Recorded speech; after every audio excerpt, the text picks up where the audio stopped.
Ya, masih dilanjut kebersamaan kita di Halo Kota Batik sampai pukul 18.00 petang nanti. Dan kawan, dari Singapura diinformasikan kasus bunuh diri di Singapura pada tahun lalu ini naik hampir 26% ke level tertinggi dalam 22 tahun terakhir.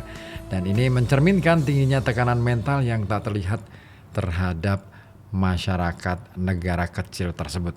Nah, Pusat Pencegahan Samaritans of Singapore atau SOS ini mengungkapkan kasus bunuh diri di Singapura ini melibatkan penduduk usia muda antara 10 sampai 29 tahun dan orang tua berusia antara 70 sampai 79 tahun. Dan seperti diungkapkan oleh SOS dalam siaran pers tahunannya yang berisi statistik tentang masalah tersebut ini kawan, kasus ini sangat memprihatinkan. Nah, SOS mencatat bahwa ada sebanyak 476 orang melakukan bunuh diri pada tahun 2022 di Singapura. Dan ini kematian bunuh diri tertinggi yang tercatat sejak tahun 2000, naik dari 378 kasus pada tahun sebelumnya.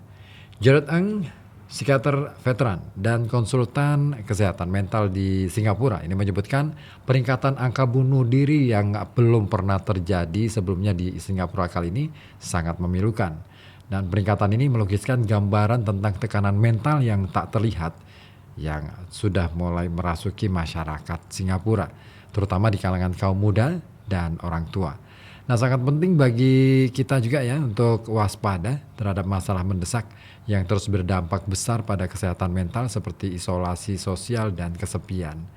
Dan SOS menyampaikan bunuh diri ini tetap menjadi penyebab utama kematian remaja usia 10 sampai 29 tahun selama 4 tahun terakhir dan terhitung 33,6% dari semua kematian dalam kelompok usia tersebut.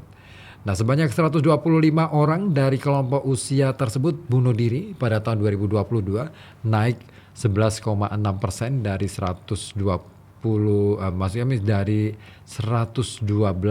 tahun sebelumnya. Dan memang ya, kalau kita menurut organisasi ya, kita mengutip dari Organisasi Kesehatan Dunia, secara global ini bunuh diri adalah penyebab kematian keempat di antara mereka yang berusia 15 sampai 29 tahun. Nah, sementara itu kawan, SOS menuturkan di Singapura jumlah orang usia 70 sampai 79 tahun yang bunuh diri ini melonjak menjadi 48 orang pada tahun lalu atau naik 60% dari 30 orang pada tahun 2021. Dan Singapura ini memiliki populasi yang menua dengan cepat, dengan 1 dari 4 warga Singapura diproyeksikan berusia 65 tahun atau lebih pada tahun 2030. Naik dari 3 tahun lalu.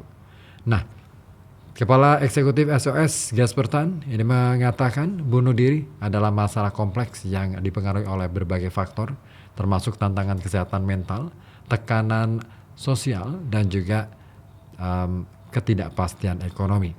Dan pihaknya menyadari urgensi situasi ini, dia juga berkomitmen untuk terus mengambil langkah proaktif guna mengatasi meningkatnya angka bunuh diri dan memberikan dukungan kepada mereka yang membutuhkannya. WHO sendiri menyebutkan lebih dari 700.000 orang di seluruh dunia meninggal karena bunuh diri setiap tahunnya. Ya, ini cukup memprihatinkan ya. Ya, semoga aja tidak merembet ke Indonesia. Semoga aja jangan sampai lah ya. Terlalu sayang untuk itu terjadi di negeri kita, apalagi di lingkungan sekitar kita.